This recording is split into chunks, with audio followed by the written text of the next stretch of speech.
All right, ladies and gentlemen, we are live for the first time since WrestleMania.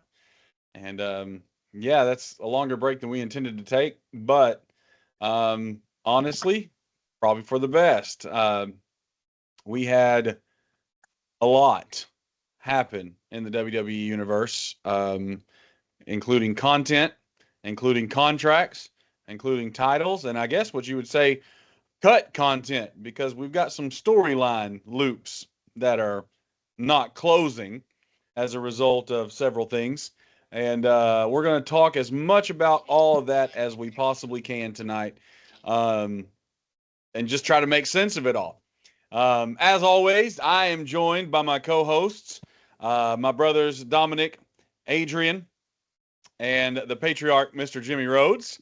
Fellas, good to see you. I want to give a quick recap on the most recent shows, just really quick before we dive in. And if anything sticks out to you guys that you're like, man, we need to talk about that, y'all just keep a quick note and we will come back to it. Over on SmackDown, they were in Tulsa, Oklahoma. Charlotte Flair would lose to JC Jane. Recently called up from NXT, her and Fatal Influence. Damian Priest and R-Truth would win against Axiom and Nathan Frazier for a championship title match. They would retain. Cody Rhodes fought Ricky Saints. Another recent call-up from NXT. Cody Rhodes would win. Royce Keys would fight Angel, of all people. And Royce Keys would, of course, win. Brie Bella and Paige would then take on Nia Jackson, Lash Legend. Brie Bella and Paige would win. Jey Uso, Jimmy Uso versus Solo Sikoa and Tala Tonga would end in DQ. But that was a pretty decent match. Go back and watch that if you got time. This was interesting. On Monday Night Raw, Chad Gable and the Creed brothers, who have been off TV for over 100 days, teamed up as the new luchadors, Los Hermanos Americanos, which means my American brothers, to face El Grande Americano, Bravo Americano, and Rayo Americano. And Chad Gable and his team would win that match. Finn Balor fought JD McDonough. JD McDonough would win with the help of all the Judgment Day. Ethan Page would then tag team with Rusev. I want to say this. I did not have that on my ever bingo card for WWE. But Ethan Page and Rusev would tag team against Javon Evans and Penta. And they would win against Javon Evans and Penta. Crazy. Whoever's writing things back there, you're writing with your left hand. Joe Hendry versus Austin Theory was a match that ended in DQ. And then we had our first match of the Oba Femi Open Challenge against, oh my gosh, guys. I thought I was going to come out of my seat when I saw this taking place. And then we got a squash match. But Oba Femi fought Otis in the first match of the Open Challenge. And, of course, Oba Femi would win that match in extreme fashion. So there you have it. There's the results of the last episodes of SmackDown and Raw. I turn it now to my panel. Fellas, how are we doing tonight? Good. In the world of wrestling, Yeah? in life, Okay. doing pretty good. You can see my background and you know kind of where I'm coming from this week. Well, let's start with Jimmy's background and just see where conversation takes us. Please, sir, explain to me. And if those of you that are watching or listening on like Podbean and Spotify, Jimmie has a WWE logo censored out by the mad face emoji for his background today. So tell me all the things that encompass your emoji. Well, I'm an unhappy bird. I'm an unhappy bird. We'll start with Backlash. Okay. I looked it up. There has been, in the whole history of Backlash, there's only been 10 title changes. And Backlash is a throwaway to me because every year you have new champions retain against somebody pretty good, but not anybody that's going to beat them. And case in point, we have Jacob Fatu squashing Roman Reigns week after week, episode after episode, but he will not win that match. I don't think. If he does, then I will apologize to everybody. I will do something extra special to debase myself and build up WWE. Does If that they mean eat actually mayonnaise? Are you going to eat mayonnaise? it won't be that, but I might wear a funny hat or something, or paint my face, put a Philadelphia Eagle logo on or something. Oh no, Oh, Lord, I'd rather eat that's mayonnaise. worse than mayonnaise. But Philadelphia Eagles are mayonnaise. But Dye your beard purple. I think it's a throwaway pay-per-view unless they do something cool this year. It doesn't look like Gunther and Cody are going to make the Backlash PLE, and that would be good. I mean, it's Gunther's turn to win, so I'm sure they would give him help to win. But I am kind of interested in that. The saving grace and everything is Joe Hendry. We can finally have said his name enough times that he has appeared, and I'm loving having him on. But everything else is just kind of predictable and like you said, there's a lot of storylines we didn't close, things we were looking forward to that will never be probably closed. We've had a lot of people that we really like on this podcast released. I'll name a few: Motor City Machine Guns, Adrian's bereft over Shinsuke Nakamura. We've had Kairi Sane, which I can hardly believe, with some of the women. Ivy Nile's still there, and Kairi Sane is not. To explain that. And the Wyatt Sicks. I mean, we had such high hopes for the Wyatt Sicks. They could have taken over wrestling and had the whole rest of the roster fight to take it back. They could have done so many things with Wyatt Sicks, and they just never really tried with them. I don't understand it. But yeah, for the most part, other than trying to catch Joe Hendry or Oba Femi, I'm not really excited about anything going on right now. All right. Pretty good comprehensive response and why your emoji is the way it is. Let's unpack some things. Let's talk about, first and foremost, we'll just go into some pretty meaty content here. Jacob Fatu versus Roman Reigns is set to happen at Backlash. Now, I will give you my opinion on what I think is good about it. We're not fighting over new Ulafala. I mean, I'll take that. I got tired of seeing the Ulafala. But we do have Jacob coming after Roman. Now, Jimmie, you said you think that, and this will be for the World Championship, you thought that Jacob was not going to win this match. So let's do our first Backlash prediction right now and ask who we think is going to win. Jimmie says Roman is probably going to retain. Dominic, who's winning this match? I'm glad you asked this after Dad said what he said, because I'm going to be honest with you, this might be the first time ever on the podcast that we do this.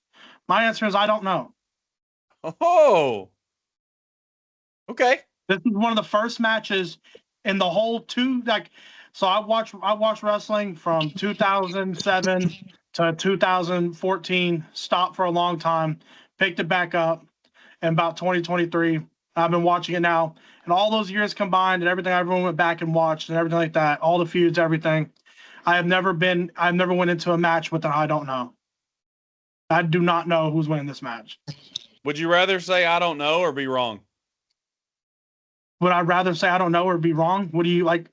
No, I'll be honest with you. I'm okay. To be honest with you, I'm okay with either one winning this match, as long as like if Roman wins and there's a good reasoning behind it and it's followed up with some more full-time him and a good story following up, or Jake, like, I don't know, whatever, or continuation of him and Jacob afterwards. Like, you know, him and Jacob have all the reason in the world to go all the way to midsummer if they really wanted to. I mean, they can. This feud is deep, has a lot of puzzle pieces to it.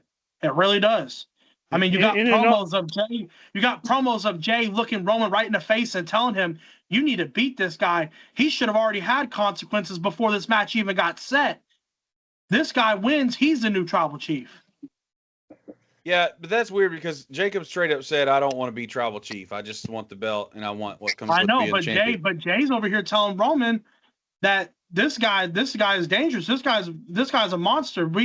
This guy wins. He gets everything. He may not want it everything, but he's going to get everything. I mean, he said I don't want to be tribal chief, but I want everything that comes with it. And Jay's told him he's going to get everything that comes with it if he does win. Okay. So so for me, I mean, and then you got Jay saying stuff like that. You got Jay over here telling Roman he should have had consequences already. And what consequences have happened? Only person getting hurt over here is Roman and everyone else in the bloodline. Everyone else in the bloodline. But who's not being touched? Roman's being Tongan Death Gripped. Solo's getting beat the crap out of. Tama's getting the crap beat out of him. Tala is getting slammed through commentator desk. He is wiping out the MFTs one by one. What members of the bloodlines are not being touched at all throughout this whole story? Jay and Jimmie. Usos. Yeah. And see, so I'm sitting here, I'm just saying not JC Mateo. There's a lot of depth. Well, JC Mateo and them got touched before they got released. They got their licking before they dipped. Tongalo literally botched the commentator slam. Well, in he all gave us the fairness, box on his way out the door. Tongalo was trash. He needed to leave anyways. Roman's not scheduled to wrestle in June, so there's a chance it could happen. Right. So I don't know. I'm just sitting here saying, well, and the thing about Roman not being scheduled in June is that there's rumors that they just don't have plans for him at Night of Champions yet, and they don't want to advertise him for a bunch of shows and them not have anything figured out yet. That's the rumors. I don't believe any of it. We're the hard cam. We tell the truth and only the truth. So we also talk about what's on TV. Okay, so you don't know. There's a lot going into this. Idea. Adrian, who's winning this match? Ooh, okay, dude. Me and Dominic have been talking about this day in, night, bro. Like, you can ask Dominic. We've been talking about this. It's one of the most in-depth. One thing I could give wrestling right now, it's one of the most in-depth storylines we've had in a long, long time. It's so in-depth. There's so many pieces, bro. I'm not gonna be like Dominic. I'm not gonna give an I don't know because that would just be boring. No offense, Dominic. But I'm saying like if two of us did it, but like if I'm gonna be honest, I think it definitely is in my eyes. Not most people think it's automatically Roman. I think it's 50-50. But I really do hope, and think it would be the best for the future and summer. Jacob Fatu. I have to believe in my heart of hearts that they're going to make the best decision, and I feel like the best decision for Backlash, because it's a minor pay-per-view, it's not a major one, is to let Jacob win here, and then Jacob hold it until SummerSlam. Okay, but here's the only reason. Okay, I'm sorry. Now, here's where there's payoff. Jacob wins it. And Jacob's good. Jacob deserves it. Jacob, he's top tier, A tier. But after Jacob wins it, then we start to see finally the rise of Jimmie Uso. And Jimmie finally gets his hand on a world title through this. That'd be great. Jay's had his. Jay got his. I know. And it was okay. I mean, I give it a B on a grading scale. But we all agree on this podcast that Jimmie's better on the mic. He's better in the ring. He makes more sense. And while he's not as flashy and yeety as Jay is, he's a more put together character in WWE. Jimmie is one of the most underappreciated Samoans out of all of them. 100%. I don't disagree with you at all. I'm the reason, and another reason why I say I don't know is because of the fact that, I mean, let's be honest, Jacob loses, it would suck, but it depends on the way it's done. Now, what way am I thinking about? I don't really know for sure. I'd have to see it come out to approve it. But depending on the way he loses is if it sucks or not. But at the same exact time, if Roman wins and he continues full time, dude, I'm sorry, bro, but Roman full time is always going to be gold to me. if he's full time. But I'm already calculating the booking missings and things like that and all that. And I just think it makes more sense to keep everybody safe. What they can't afford to do anymore, WWE. Okay, this is a side note, but it's brilliant. WWE cannot afford to kill anyone's character more than they have already done. The worst decision they ever made was to make Drew out to be a liar and not finish the kicking storyline. In that as well, here we go with storyline loops. We have the one who attacked Jacob backstage, or Jey Uso backstage. We've got 2 attacks backstage, and we never got any proof on who attacked who. And it killed a character, and it will kill Roman's character if Roman makes all these promises and then he's not there to fulfill his promises. Roman will not lose any of his hype if he loses to Jacob for a month or 2. He won't. He will still be Roman Reigns. Jacob will need this. Jacob can then say, just like Damian Priest, I'm a former world heavyweight champion because that belongs under his name. We can do great things if we then elevate another superstar who has never had it but deserves it, like Jimmie. I mean, it just makes sense. But you're right. Roman, the worst case scenario here to me is Roman wins and then disappears for a month. That's not good. That's not good for WWE. If Roman wins and stays full time, like you're saying, yeah, absolutely. Let's run it. But we can't have that one. That's, to me, that's a problem. I want to say that I think Dominic's phone died, possibly. Welcome back. It totally booted. It totally booted me right out. Like it was just tripping. Well, I just was adding to your point. So Backlash, we've got Jacob Fatu, we've got Roman Reigns, and you're right. One thing that needs to be well documented is that Jacob Fatu is absolutely taking every single Samoan on the roster to grass. None of them can stand up against him. The problem I have with that is I don't get this part. Jacob Fatu has a moonsault that is deadly. Jacob Fatu has a Samoan death drop that is absolutely deadly, and no one performs either one like he does. Why in the world are we trying to make the Tongan Death Grip his big thing? That move sucks, in all honesty. It is as bad as a sleeper hold and a chin lock. Please go away from that and get him back to Samoan dropping people. Well, okay, because he's doing the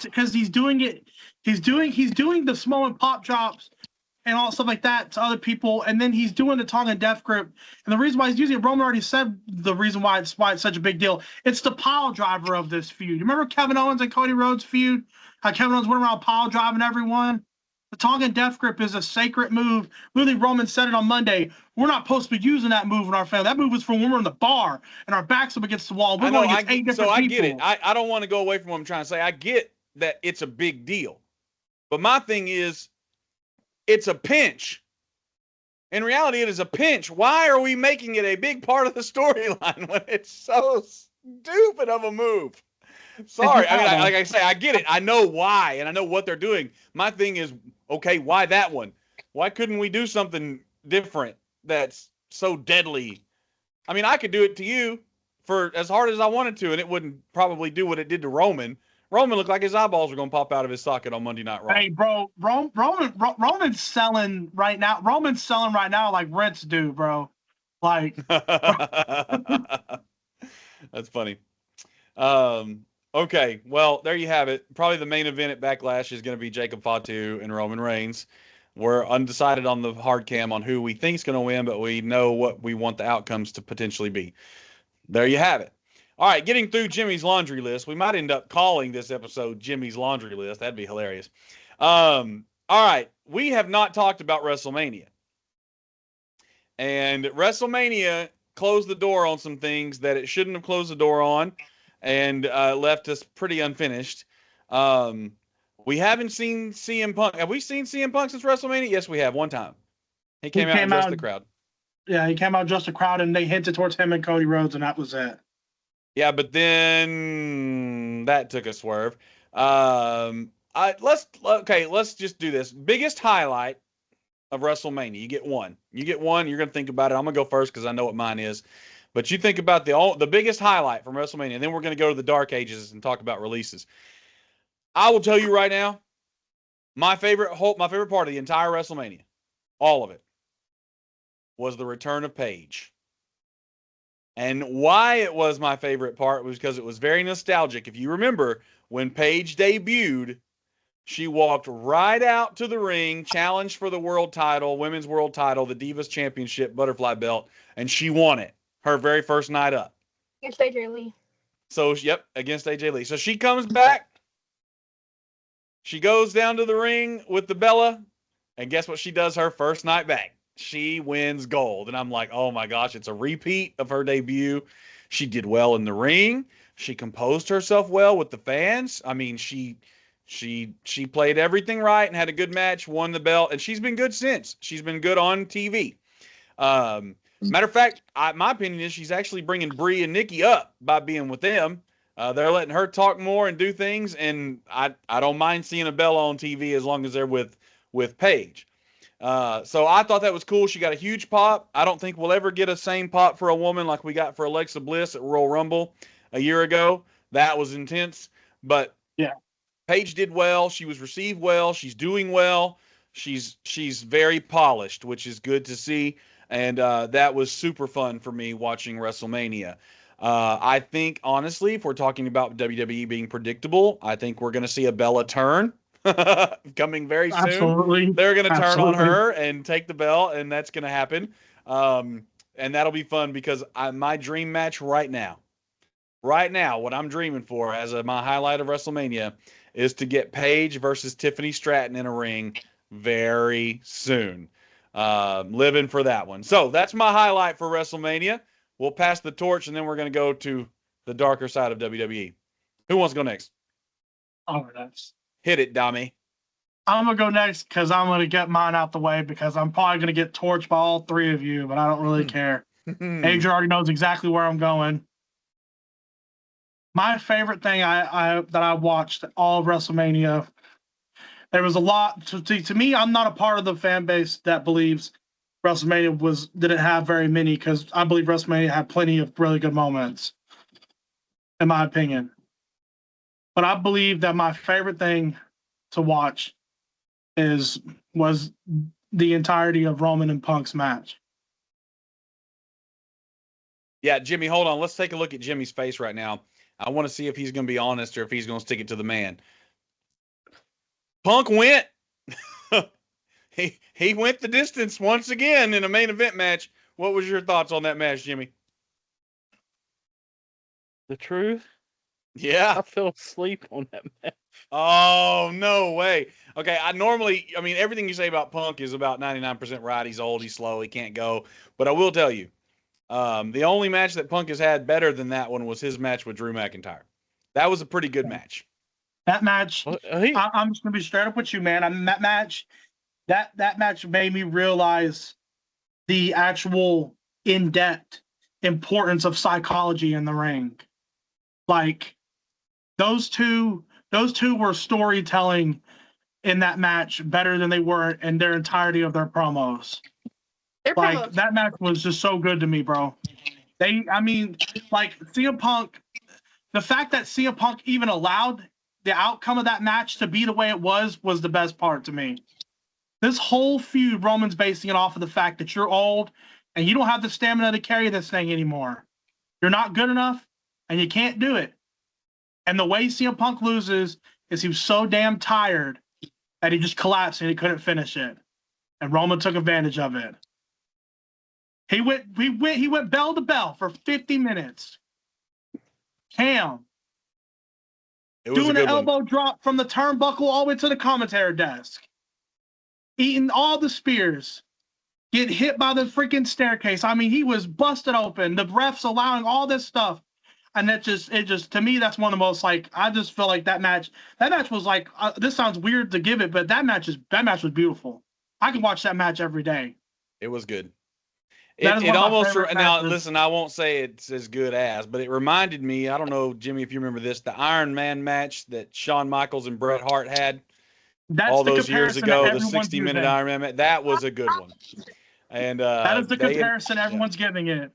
That's the comparison I'm seeing is everyone's saying it gives them Shawn Michaels, Bret Hart vibes. And I've also seen people comparing it to WrestleMania 25, Undertaker and Shawn Michaels. Oh, yeah, I've seen that too. I don't agree with that one as much as I do the other, but yeah. Okay. All right. Jimmie, what were you awake for WrestleMania? Most of it. Probably the I only thing mean, you like.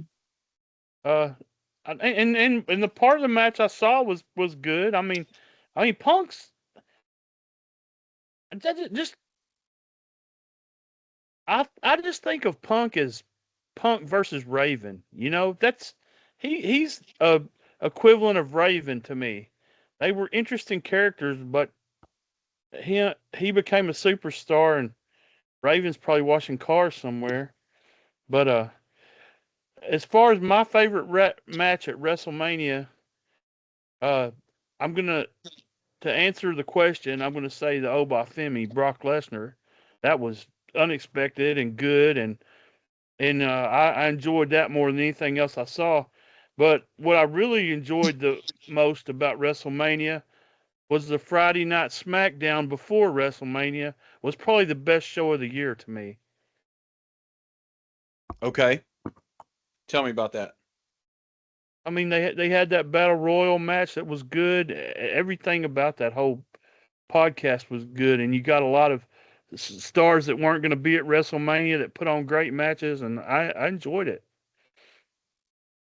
Okay. I really enjoyed the SmackDown before Mania as well. It was a really good. It was one of a rare commodity of a really good episode of SmackDown.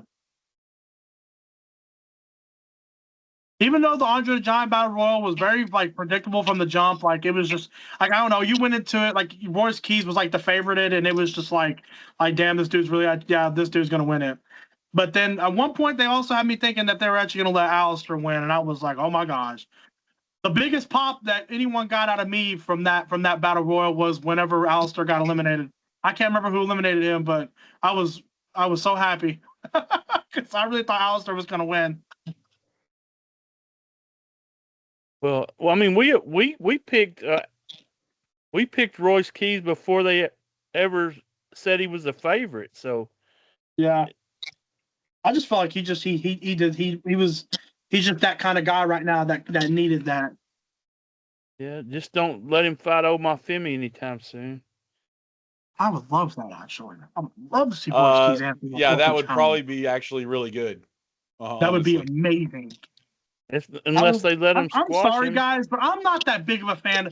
You guys love seeing people get squashed, and I'm not a big fan of that, dude. I'm not. I don't like these. No, let me explain. So Oba needs to be handled correctly. And if he goes to the very top and he wins at the top, the legend of Oba Femi will be very short. But if he works his way up the roster, then like he's doing, then you actually have stories to tell, and it can go on for a long, long, long time, like Goldberg did. And regardless of what people say about Goldberg, here's the thing: I don't care that the man couldn't wrestle, according to some, that he was shown up by William Regal and all these other things. There was never in existence someone who walked into wrestling off the street like Goldberg and was a household name as quickly as Goldberg was. And so the formula that worked for Goldberg, if it's applied to a believable superstar, can absolutely work again. And we're seeing it with Oba Femi. Yes. So they need to stick to the formula and let him crush people like Otis and Tozawa and maybe even, Berto and Angel, whatever happens. Okay. Let's drag this out as long as possible until one night randomly in the fall, not even a pay-per-view, just one random night. Someone walks up with a belt, challenges Oba Femi, and Oba Femi slams them, puts them out, and suddenly the legend just explodes from there, and we are living in Oba Femi's kingdom. Yes, please do it right, WWE. You've already seen how to do it. Copy and paste. We're enjoying it as fans. Do it. Yeah, I agree. I am 100% on your side. All these people who are just like, he needs to be a world champion at Clash in Italy. He needs to be a world champion at Night of Champions by SummerSlam. When he needs to win King of the Ring. All this sort of stuff. I'm like, no. I think the only thing that can beat Oba Femi believably is the curse. That's what I'm thinking it's going to be. That's the only thing that can beat Oba is the curse. I've been thinking that. That'd be great. All right, so now let's talk about Brock and Oba, though. We have not gotten any clarity on something that Brock did. Yes, he retired, but I'm wondering what really happened because we saw in the match where when Brock took the pin, he held up the X, and that's the universal sign for tap out. Something's wrong. Someone's hurt. You call it off. I've never seen Brock hold that up. But we also me and Adrian looked it up. The X means like you said, tap out. I'm done. Something happened. Like you just said. But it also means we looked it up. It means I'm about to go off script. Oh. And he did it post match. And he did it post match afterwards to Paul Heyman. Because if you go back and look, Paul Heyman's looking at him like this, like what's going on? He does this to him, and they start getting emotional. Brock Lesnar, this is what I've been looking into. Brock Lesnar wanted Brock Lesnar got blah blah blah. Brock Lesnar did not plan on retiring at Mania all the way until after he seen Oba's promo against Paul Heyman the Monday Night Raw before Mania. And he told Paul Heyman that needs to be the guy I pass the torch to. But then he got told that he's passing the torch to Gunther, and he didn't want to do it. And that's why WWE, there's been reports TKO is trying to sue Brock Lesnar right now for disrupting his contract in the middle of it.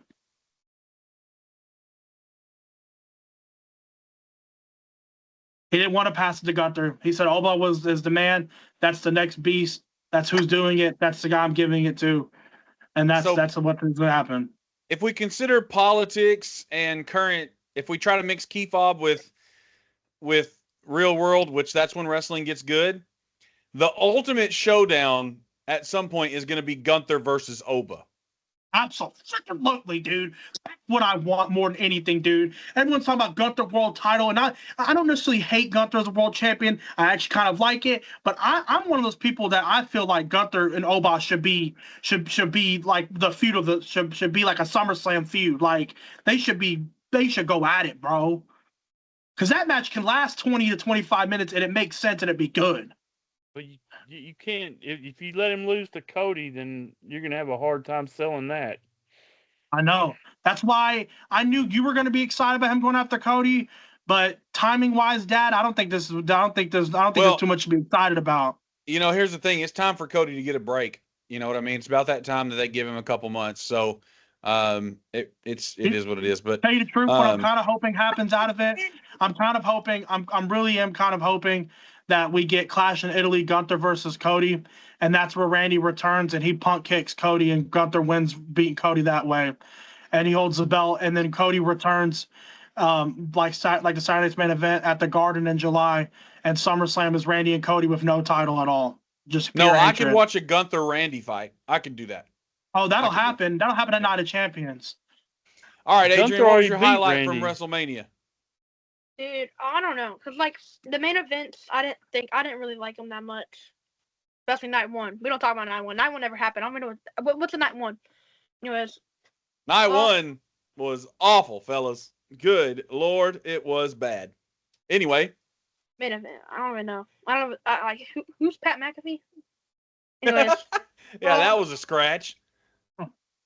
Anyways, I don't know, cause that was just so hard for me, and I don't know. You know your favorite moment. Just say it already. I think I might have to go with Demon Finn Balor. He's over here beating around the bush for something that was so obvious. I mean, it wasn't like Demon Finn was good. That was just so happy for that. I was so ready. That was one of the best. That was the best entrance of the entire Mania. I was right. Dom Mysterio did way better in my opinion. No, Demon Finn Balor's entrance was peak. Cody Rhodes' entrance? Demon Finn Balor's was my favorite. It didn't need the thing about Demon Finn Balor's that made it so good out of everyone else's was Demon didn't need anything. He didn't do anything really extra. His was just that aura felt just off of just like the freaking strings coming down like that, and then the hands changing color and going from crawling to no. Oh, that's on the jumbotron. That shit was clean, bro. It was done well. It was done well. It was good. I'm not saying it was bad. All right. Fire. Well, there you have it. That's our highlights from WrestleMania, which sadly we don't have as many as we should. And I want to say, for the record, you can acknowledge me tonight. I was the one that said we were going into probably one of the worst WrestleManias in 10 years. I said it. Y'all fought me. You argued with me. We had one whole night that we care to forget. And then the second night did its best to try to put Band-Aids on absolutely fatal injuries. So I'm just being a realist. I'm not a hater. But anyways, we are going to hate. We're about to hate. We're about to have unlicensed hate on the hard cam. Oh my gosh. I don't know if I'm ready for this segment. Releases.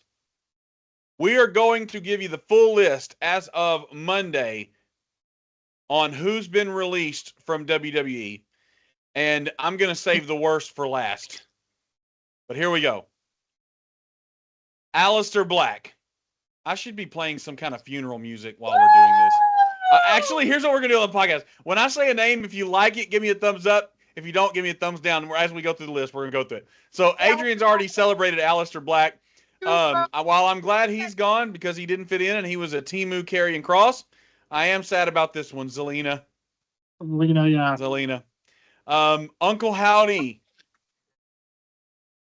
We all thumbs down that one, except for okay, thank you, sir. I was about to say I'll kick you. Nikki Cross. I don't really have an up or down. You know, it was cool for aesthetic, but Santos Escobar. Yay! What a waste of space. Motor City Machine Guns. Dexter Lumis. Yeah, Dexter. Apollo Crews. He was there. He struggled to fit in. Eric Rowan. Bro. I know, Dad might cry on that one. Look at all those thumbs downs. Thumbs down. Joe Gacy. Thumbs down. He was so good, man. He would have been great to play. I would have loved to see a Joe Gacy and JD McDonough match, honestly. That'd have been great. Oh, that would have been kind of good, actually. I don't even know who this guy is. Who is Andre Chase? He's the leader of Chase U, the faction on NXT. Oh yeah. Well, okay. I'm still giving him a thumbs down because that was supposed to be gone 2 years ago and they brought it back. Zoe Stark. I'm gonna give her a thumbs down, even though she had promise. She just was injured all the time. Alba Fire. Alba Fire's awful, bro. Thumbs down. Yeah, that's so we're glad she got cut. So that's. Oh yeah. I'm sorry, wrong thumb. This was me voting for her. She's awful. This is how I feel. Done wrong. Okay, my bad. Thumbs up. We're glad she's gone. I don't know who this is either. Tyra May Steele. That's one of the ones I don't know either. So we move okay, on. Thumbs up. Glad you're gone. Waste of money. Yeah. Maybe ticket prices will get cheaper. I don't know this one. Who is Serena Linton? Once again, don't know. Probably a security guard. I don't know. I'm gonna go through these next ones because I don't know who any of them are. Tyson, Tyreek, Chris Island, Malik Blade, Trill London. I don't know none of them. Luca Crucifino. I seen him in the drive-thru at Cane's the other day. Oh my God! All right, now this one's gonna be a little controversial on the podcast. Kofi Kingston. Oh my God. Okay, so hold up. Is it thumbs down if we're mad about it, or thumbs up and we're happy about it, right? If we're happy about him being released, it's thumbs up. If we're mad, thumbs down. We got 3 down, 1 up. That Jimmie is the one that's okay with him being gone. Kofi. I've been tired of him for a while. I thought him and Javon would cook, honestly. Yes, oh my God, him and Javon put them this on the flip side, you know who I really liked, but he was kind of like a black Drew McIntyre. He was like too smart for the average viewer. I'm also sad that Xavier Woods is gone, so I'm gonna put a thumbs down. I'm sad about Xavier Woods because that's the one I'm giving a thumbs up to. He's pretty smart on the mic, but he didn't have anything for him. The next two I think we can agree on. JC Mateo and Tongaloa, I'm going to give a thumbs up to. Me personally, I'm glad they're gone. They were a botch fest and boring. Jimmie's mixed. Absolutely. Which one did you want to stay, Jimmie? JC Mateo. I think he had No. promise. I don't know. We have too many archetypes like him that aren't that are more exciting, such as Otis. Let's see. Okay, and I think that's the full list except for this one. And here's where we're gonna stop to complain. This is where we're gonna cook. Everyone's taking their turns cooking right now. By the way, Kairi Sane got released, fellas. Hands down, the worst release in like years. If we in the world. Now, the problem with this is, we all hate it, but we really don't know why. No one said why. There's talk that it could have been her visa was up. There's talks that there was family stuff going on back in Japan. We don't know, but if the one thing that I have seen that I have not proved is that she put out a statement saying she didn't willingly quit, but I haven't actually read or seen that after a couple hours that it was supposedly published and then maybe taken down. I don't want to give false information, but that's what's circulating. Kairi Sane was every bit of the word awesome. She was great. She was great in the ring. She would have some moments where she kind of fumbled a little bit, but I felt like she made it part of her character when those things happened, so you didn't notice. And here's where I'm pissed off. Here's where I'm really pissed off. WWE, if you go back and watch Monday Night Raw on Netflix, you will see where they have cut almost 10 minutes of content from that episode. And there are, in fact, several moments from that episode that are cut where the crowd took over and chanted, "We want Kairi." I know. Through the whole episode, WWE has cut the crowd chanting and asking for Kairi. And that is poor business. That's poor play. Yeah, it is. But didn't they try to cut out the R-Truth stuff still too, though, and they end up bringing it back anyways? So here's the thing. They were accused of that online, but you know me, when I go back and watch the episodes, I watch them after they've already debuted live, so I can see the edited version. I didn't want to comment and script on things that were happening during commercial breaks, and I never found proof where they silenced the audience from saying, "We want truth." Never did I see that in production. But I know for a fact when I was watching live updates on streamers' websites and commentators, there were plenty of moments where the crowd took over, shouted, "We want Kairi." And now when you go back and watch the official episode, it's 10 minutes shorter than any other episode. And not one time do you hear the crowd yell, "We want Kairi." The only time, and they took Asuka completely off the episode. She's not on there except for the one interview that she had with EO behind the scenes, where she got spit on in the face at the end of it, and because they could show just the audio from that and completely drown out the crowd noise. But all of Asuka's live TV time that was from Monday Night Raw is gone too, because the crowd was chanting for Kairi the whole time. So there's 10 minutes of cut content on the official Netflix Raw episode, and most of that is because the crowd was chanting for "We want Kairi." That is sad, in my opinion. It's diabolical. My biggest complaint about all this is most of the cuts, as much as we hate the Wyatts and them being cut, most of the cuts, they were people that were never getting booked, or they weren't getting, with the Wyatts, they were getting booked, but they weren't getting booked to actual things that they should have been being booked in and treated the way they should have been treated. So at the end of the day, I mean, it sucked, but I when releases were coming around, I wouldn't have been that surprised. It sucks. But Kairi Sane, dude, she was in the middle of a story that a lot of people were wanting to freaking come to fruition at Mania. Yeah.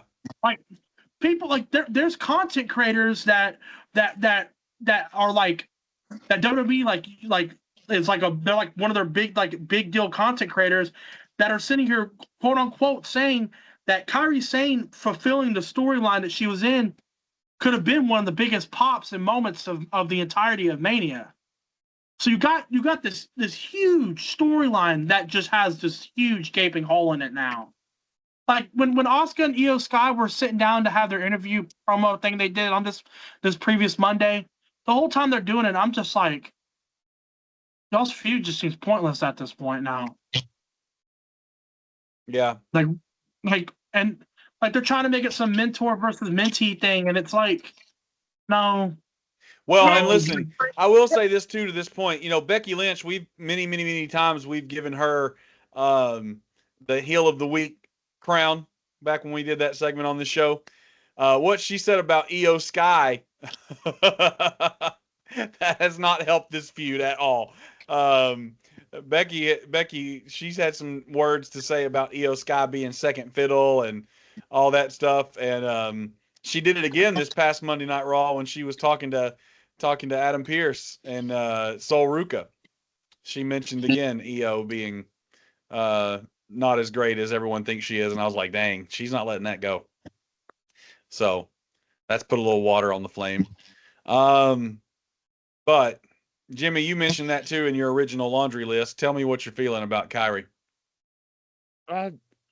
She was just good. I mean, I think it's time to split her off and like give her a run for one of the lesser titles and do something with her, you know? Make a new character after she walked away from what she had going. You could have moved her to the opposite show and given her a US title or something. And she's just I will good. say Everybody this: loves her. if in Adrian 6 or 7 months or a year from now, if she comes back, she's gonna get a pop heard around the world from me. I want her back so bad, and I want her to be taken more serious. Absolutely, dude. I'm gonna be honest with you. Adrian hates the gimmick so bad, but I love it so much. It's so funny, and it was just like I really loved it, dude. Her pirate princess gimmick was absolutely amazing to me. I loved it. It was goofy as shit, but in the perfect way, bro. The pirate Dominic, was cool. Go ahead, Jimmie. I'm sorry. You could have made her like a K-pop demon hunter gimmick, and she could have just flown, you know? Ooh. Right? Like, see, bro, like, she had so much potential. So much potential. Okay, so here are some other things, too, that I'm reading now that I'm looking at another list. I want to say this, Dominic, because this is something interesting. Did you know that Road Dogg's employment with WWE ended on March 5th? Yes, I did. Because Road Dogg's employment apparently got ended because of the fact that he got caught on live camera talking about how there was people that Triple H wanted to get pushed, and he would go behind Triple H's back and not do it. I didn't know that. Here's another one. One of those people is? You know who one of those people is? Who? Chelsea Green. Oh. So Triple H wants Chelsea Green to get pushed, and Road Dogg wasn't doing it? He's always had plans for her, but Road Dogg ran SmackDown, and so there was. That's why you would remember for like a year now or more, we would see Chelsea get on these really good highs and then these really good highs and. Okay, that makes sense. Here's another one, Jimmie, that's going to hurt your feelings. Mr. Iguana was released. He just fought on the NXT last week. Well, I don't know. It says his contract ended on May 6th. Adrian just left the podcast. Did Shinsuke get cut? Shinsuke is not on the list of cuts. Shinsuke did not, but there's rumors that there is a lot of speculation that Shinsuke and Bailey are next. Adrian bouted, guys. He's off the podcast. Adrian left. This is gonna. Oh no! Oh man, Adrian, you gotta unmute yourself, bro. You gotta turn your camera on, guys.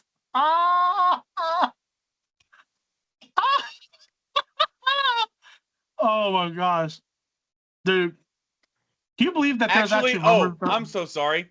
Let's correct now. I've read into this. His contract with AAA was terminated, and he has since signed a contract with WWE, and he is currently a champion.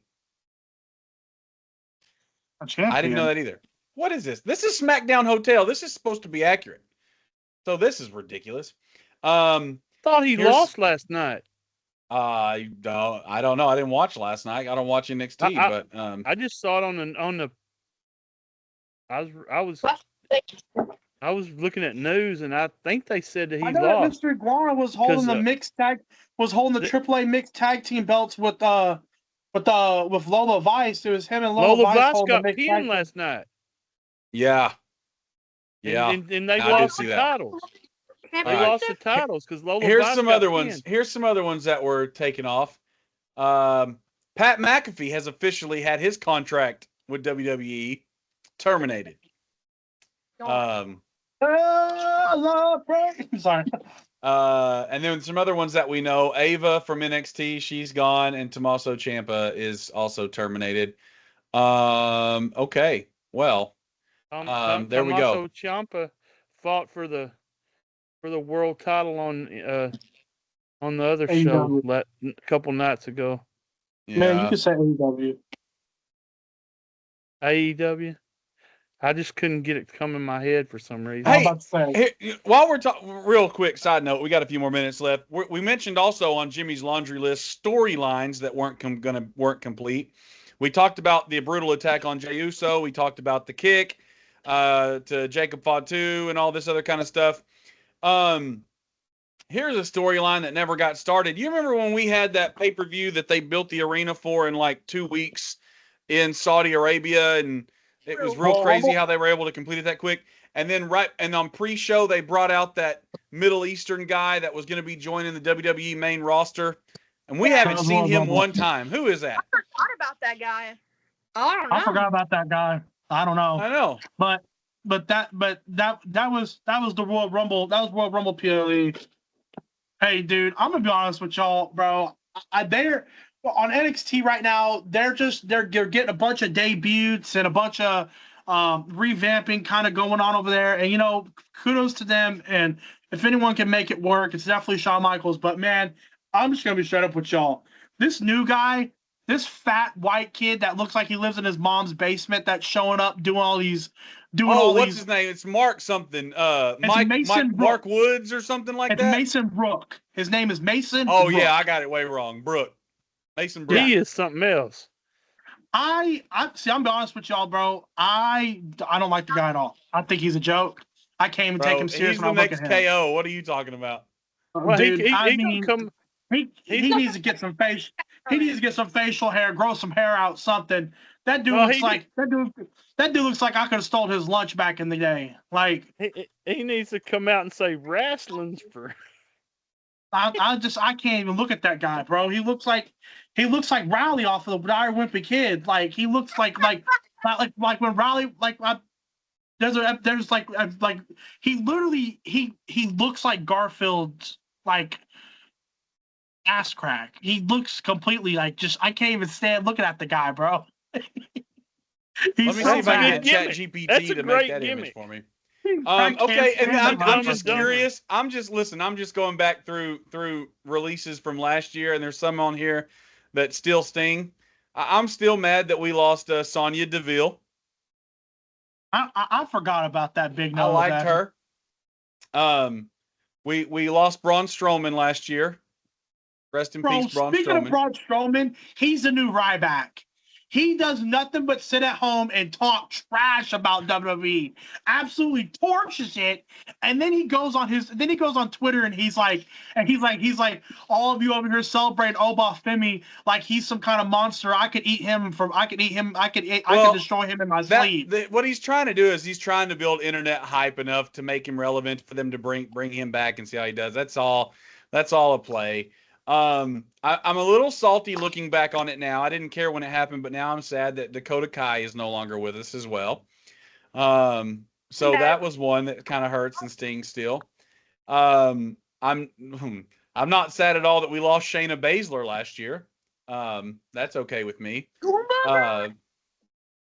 Goldberg fought his last match last year. We lost Karrion Kross and Scarlett last year. Yeah, it's still an RIP.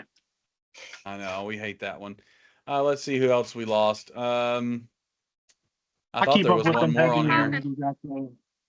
I had big plans for this guy, and I'm sad he didn't make it. But Joe Coffey. Joe Coffey? Joe Coffey could have been something good. Jordan, I really don't. I really don't know who you're talking. Joe Coffey? You don't know who Joe Coffey is? John Coffey's brother. Yeah. Okay. Let's see. We got. This has been a side quest of the night here. Oh my gosh! You know who should be released? Joe Tessitore. Oh my God! He's only here because of ESPN, bro. That's what it is. We've given him almost 2 years now at this, and he's the most. He kills the vibe for me every time he opens his mouth. Is the last segment of tonight just trash talking? No, he's so bad. Joe Tessitore is pretty bad. I can't take him serious. I really can't. Every time I hear him trying to talk about wrestling, I'm like, dude, I bet $1,000 you didn't even watch wrestling before you got this job.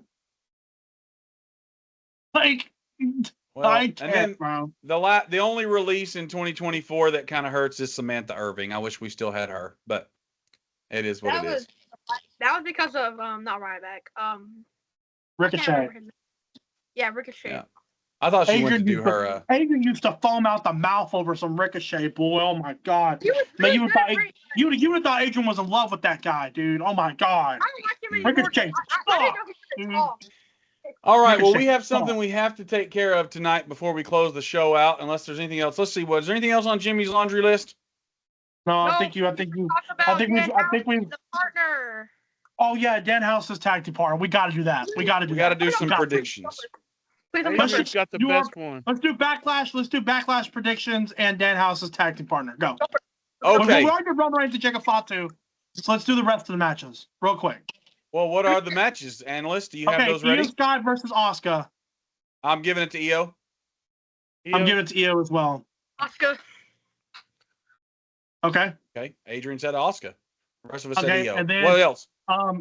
Trick Williams versus Sami Zayn, United States title match. Trick Willie. I'm gonna give it to Trick Willie too. Bro, we need to talk about Sami Zayn just real quick. You know what makes me happy? You know what makes me really happy? We're about to do this. I'm actually happy we're about to do this. Let's talk about it. I love the fact that finally the IWC seems to have gained an IQ point, and they are booing Sami just because he's Sami Zayn. We've been saying it for 2 years. And listen, I love it because Creative has no idea. Creative has no idea what to do right now because they were not expecting Sami to be booed. And so Sami gets out there. He does the gingerbread. I loved it. I'm going to show it on the podcast. I'm going to show the highlight. Sami goes out there, attacks Trick Williams because Trick Williams is the obvious heel and Sami's the good guy. He does it in the gingerbread man costume. And when he's done kicking him and beating him down, he takes his head off. And he gets booed. Yeah. And Sami did not understand that why he was getting booed. He literally stood there like, they're so desperate. Why? And the best part about all this to me is they're so desperate to try to keep Sami as this good guy that he comes out to he's getting more annoying than Nikki Bella with her I built this industry as Sami Zayn's come out there every single week talk about something. I know my diehard Sami Zayn fans are out there. The millions of diehard Sami Zayn fans are still out there, and that's the ones I fight for. It's like, meanwhile, boom. Like, I just wanted to say, I'm so glad that people have wisened up to this. He should have been released.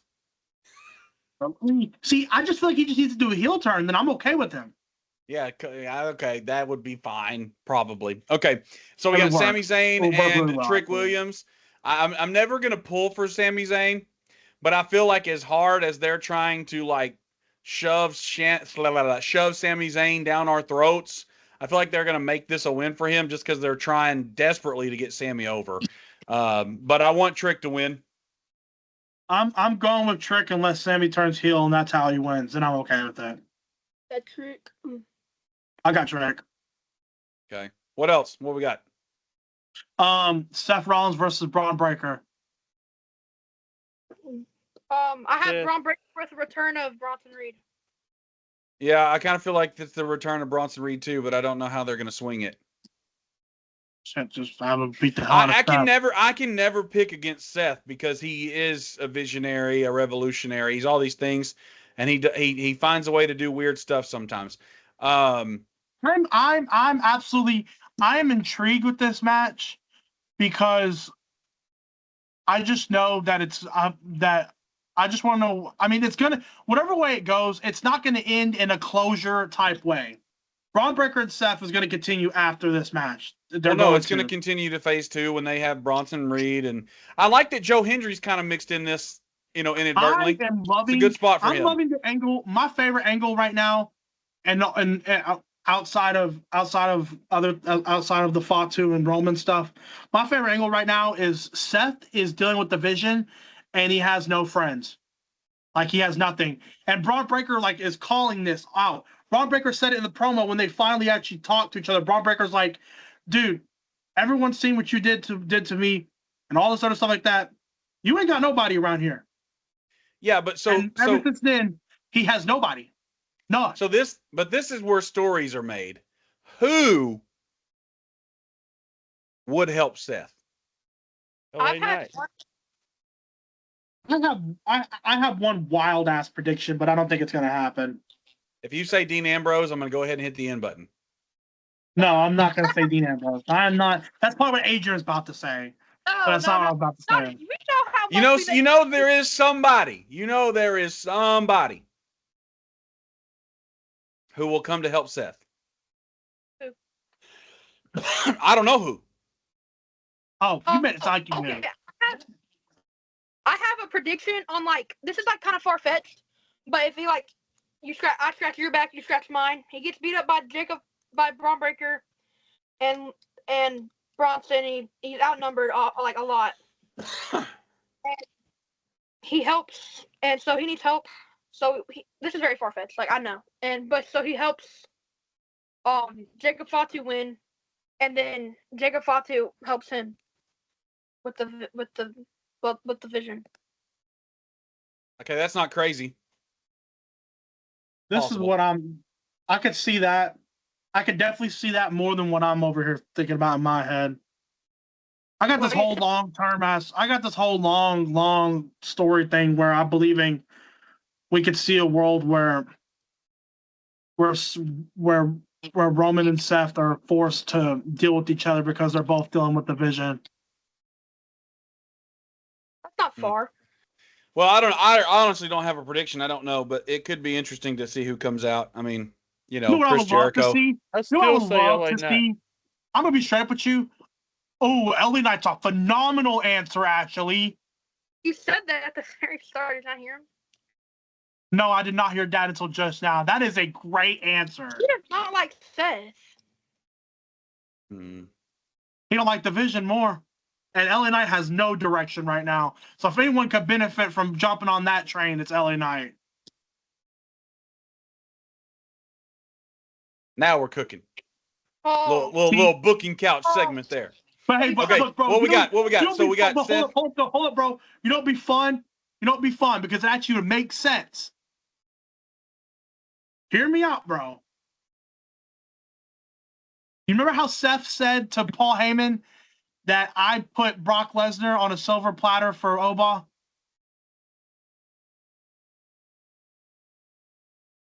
And Oba never took offense to that. He never turned it down. He never tried to deny it.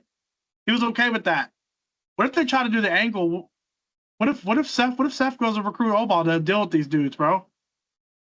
I would not like that, but it could be still could be kind of interesting. I see you're real excited about it. The idea of Braun Breaker fighting Oba Femi alone makes me okay with whatever the hell they do. I don't care if it means Oba Femi has to wear a diaper while he's fighting that match. It's Braun Breaker versus Oba Femi. I don't care if Bronson Reed versus Oba Femi makes me want to foam out the mouth. Dude, are you kidding me? All right. So who's winning? We got about 5 minutes. Who's winning? Who's winning what? Seth Rollins and Braun Breaker? Yeah. I'm gonna go with Braun Breaker as well, like Adrian said. Because of Bronson Reed possibly returning. Yeah, that's what I'm going with too. Bro, if he comes back super swole like he did the first time, I'm gonna love it. That man Yes. came back a whole different creature. Okay, what's another match? We got any other matches? No, the only other match is Danhausen's Yeah. tag team partner. Danhausen with the mystery tag team partner versus Kit Wilson and The Miz. Not Backlash, but tomorrow on SmackDown, I am super excited to watch Kiana James versus Tiffany Stratton for the women's U.S. title. Yeah, that's going to be a good match. Bro, I know she probably won't, but if Kiana wins that, I could see I'm her going to be super excited. What I see happening is just because they've already started the angle. I don't know how fast they're willing to go with it, though. That's the whole thing. But they've already started the angle of Julia and Kiana being at wit ends with each other. The only person who needs to walk out of this group as a heel is Julia. So no, Chelsea Green's involved, too. Don't forget. Well, Chelsea Green was trying to be with Chelsea Green's over here like, hey, yeah, Tiffany, but what are we doing? You got Tiffany and Chelsea don't like each other over here, and you got Kiana and Julia don't like each other over here. I could see some kind of swap thing, and you get Kiana, Tiffany, Julia, Chelsea. And then Piper and Evans is due back any day. And then Fatal 4-Way at SummerSlam. I heard she wasn't coming back. That could be cool. They haven't confirmed she's not coming back, but she's close. She got a really bad neck injury is what it was. Yeah. All right. Okay, so there you have our Backlash predictions. Now, the final thing of the night. We will not forget this. It's been Adrian's most passionate piece. Danhausen has Danhausen got beat up, by the way. That was really sad to see. I kind of felt bad for him. The rise of Danhausen needs to be studied, by the way. But we've got Danhausen against The Miz and Kit Wilson. Super cool guy, by the way.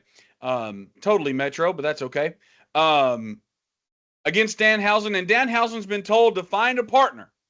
Now, shortly after Danhausen was told to find a partner, John Cena put out a social media post that he was going to be at Backlash for a surprise visit. So the IWC is all about, oh my God, John Cena is going to go out there and wrestle again, and he's going to help Danhausen. I don't think that that's accurate.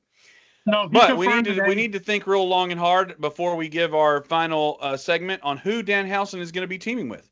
The Cena stuff can be dropped as of today. He came out and said that I'm coming to Tampa Bay because I have ground shifting announcement that's going to change the wrestling world as we know it. And Tampa Bay is gracious to let me have the platform to do this announcement. It's literally being put on the car. Okay, so who's his partner, Dominic? Has an announcement. What? Who's his partner? Gosh. I don't know, man. Right now, the fan favorite is CM Punk because CM Punk and Danhausen are good friends and they've known each other for a while and blah, blah, blah. And that would just be for the hell of a pop. That's all that would be. That would be kind of whack. I would like to see, for the sake of the story and continuation, I would like for it to be Kit Wilson's old partner, Elton Prince. That's okay. You stole my top pick there for sure. I think that would have probably been, yeah. That was my top pick. I just feel like that's just. I know that's not just like this amazing ass like phenomenal big star name, but dude, do you know how awesome that would be? Especially if he comes back and he looks completely different. Like he got some muscle and he's no longer dressed like a girly dude anymore. He's like he fits the toxic form. Like, could you imagine the promos between Kit Wilson and Elton Prince if Elton Prince went toxic? Like, bro. Now here's another one. Here's the pick that I have, and then I'll pass it to Adrian. Here's my pick that makes sense with everything going on. Xavier Woods and Kofi are gone, and there's somebody that still needs to be uncursed, and that person is Grayson Waller. I could see that. I could see that, actually. That's actually a good idea. I could see that. Even though I don't really like Grayson Waller, I could see that. But if it's Elton Prince, that's pretty high. That's pretty hype. I could get behind that, too. And that's what I was thinking. All right, Adrian, who's your top pick? You're going to like Adrian. Wow. Write this down. Okay? So, we all know Danhausen from AEW. He had a best friend, even a tag team partner in AEW, right? And I did some research at school, literally, like, at school, during school, yeah. And I found out this person's, the last we ever heard of this person's contract was in 2024 when it got a year-long extension, and that ended last December in 2025. So he's officially not in AEW on the roster anymore. And he had a 3-month clause, so it's done now. Like it's paid past 3 months after December, right? He can debut at any time, anywhere now. I think right now, after all the cuts, this is one of the biggest persons they got to get on. Is Hook. Ooh. Hook and Danhausen were literally best friends and tag team partners at one point in AEW. Okay. If you get Taz in the deal, then you can get rid of Joe Tessitore. That would cool. be crazy. That'd be crazy. So far for Danhausen's mystery partner, we've got potentially CM Punk. We've got potentially Elton Prince. We've got potentially Grayson Waller. If Hook comes, that's big. That's really big. Really big. He can go toe-to-toe with anybody on the roster. And Jimmie, we leave it to you to give us some resolution on this one. I'm going to give you the anticlimactic right answer to the tag team partner. I hate you. Going to be Little Yachty. Hey, look, and the podcast is over. It's call it a night, folks. Dad's tired. Danhausen's powers revives the gingerbread man. No, okay, but like on a funny note, Trick Williams said he has been training, and his debut match is coming up very soon. Okay, but like, hear me out. I might as well throw Jelly Roll into the mix.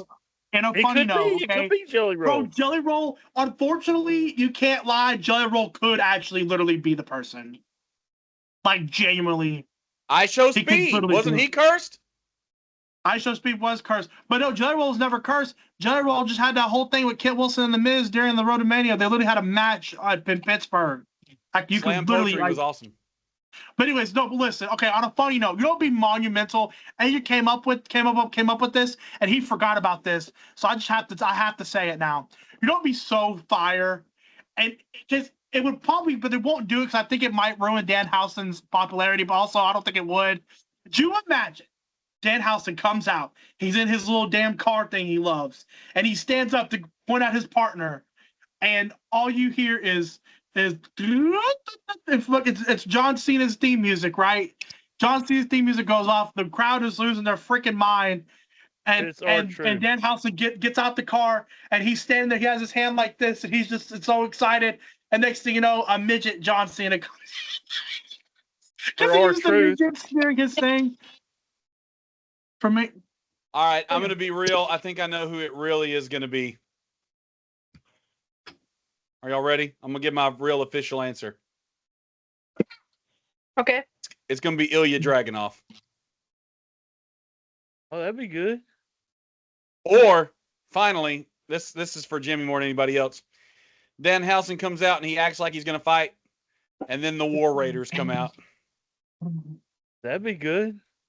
So, all right, we got one more thing to do to wrap this thing up. We are over time. Yes. I need you guys to think very quickly all the way. You can include WrestleMania weekend and everything up to no, we're not going to include WrestleMania. You can include from WrestleMania till tonight. Right now. I need your one superstar to give a nod to for the Hardcam website. The Hardcam website is up to date. We have champions listed, champions posted, points posted. You can find that website on our Facebook. Right now, leading in total points across the company is Rhea Ripley. She's at the top of the chain. And you can click her on the website and you can see where she's gotten her points from and how she's gotten her points. But we're going to shake up the rankings tonight. Basically, and I like to give these, if you look on the website, you'll see at the very top, Raw champions are Roman Reigns and Liv Morgan, and SmackDown champions are Cody Rhodes and Rhea Ripley. Points are logistic. They're given based on a certain criteria, not opinionated. And so they have those, and you can read all about that on our website. But we're going to shake the rankings up. As I said, we're all going to give a point. And when we give a nod, we give points. And those points are substantial in the rankings. And so tonight we get to do that. I will start while you're thinking of who you're going to give a nod to. And I'm going to give a nod to, and let me tell you why, Damian Priest. His match Friday night with R-Truth, guys, that was the best I've seen Damian Priest ever be. I'm loving this partnership with R-Truth. They're doing such a good job together. They're doing a great job together. You just caught me off guard. Listen, their match that they had on Friday night, if you go back and watch, they were not doing well for the first 10 minutes. And then Damian Priest got mad, clicked it into overdrive, and he was flawless. He hit move after move after move after move. Timing was perfect. He gave what am I trying to say? He gave cred to Scott Hall whenever he got big again and like started doing Scott Hall's Razor's Edge and all that kind of stuff. I'm telling you, he looked very good. So my hard cam nod this week is going to go to, let me get this ready. Absolutely going to Damian Priest. So I'm going to type that in here. Hard cam nod tonight. I'm going to give it to Damian, because he's that freaking good. He was that good. I was so inspired by what I saw. All right, Dominic, not including WrestleMania, but from then until now, who are you giving your nod to? Unanimously, including Jordan. Jordan's Damian Priest answer is canceled as of right now. The only answer for everyone, the podcast is over after this, is Jacob Fatu. Have a good night. I can confirm. Jacob Fatu. All three of us are choosing Jacob Fatu. We're giving Jacob Fatu 75 points. Yes. Yeah. Yes. Jordan, he deserves it. He dominated wrestling this week. He is dominating everything he does right now. He's been on both. He is on Raw and SmackDown every week and killing it. That's y'all's final answer. All three of you. Why is this hard? I thought that was yours. Okay. Well, let me tell you who the new leader is. That's why when you said Rhea Ripley, I was just flabbergasted because, like, Jacob Fatu, now that he's gotten hard cam points from three of you, is now number one since WrestleMania. He is. Let me show you what y'all have done. Jacob Fatu is now in the lead with 115 points. That puts him 65 points ahead of Damian Priest. That's where he belongs. Who is only 4 points ahead of Rhea Ripley. Things Damian just Priest got is crazy. doing good, man. I'm not gonna belittle the work that Damian Priest and R-Truth was doing. That's a really good thing that they've done. That tag team is working. It's funny. They're putting on great matches. I would love for them to carry it all the way to SummerSlam. Actually, it's great. But Jacob Fatu is on a monumental run. Yeah, he did good. I just couldn't help but think. When I was watching it, I was like, man, Damian Priest really showing out. So I'm sticking with my thing. For those of you, this is how we do the nods each week, and we're closing the show after this. If you are watching live on Twitch and you have someone that you are absolutely in love with their performance over the last week of wrestling, you can comment that live on Twitch and let us know, and we will give hard cam points because of their mention on the live stream. So I know we have a few people watching. I think at one point in time we got up to about 10 watchers at one time. Anytime you guys hear something, you're like, hey, give them a nod for me, we will do that on the hard cam, and your points will reflect on our official website. But as of this episode, I think we've covered all the business we can. We will be on next week. We go live around 6 p.m. Central Time. And then these episodes get posted to YouTube the following day. And of course, our podcast website, Podbean, it's on there. And then, of course, from there, you can listen to it and stream it on Spotify as well. So without further ado, I'm going to close the show. I'm going to let you know this episode will be titled Jimmie's Laundry List, and it will be available on streaming platforms tomorrow morning. I'm Jax, your host. I'm joined as always by my brothers, Dominic, Adrian, and the patriarch of our family, Mr. Jimmie Rhodes. We're glad to be back after a couple weeks of vacation. We promise that will happen minimally as we go through this next year of WWE. And next time you see us, we'll be talking about Backlash next Thursday at 6 p.m. Central.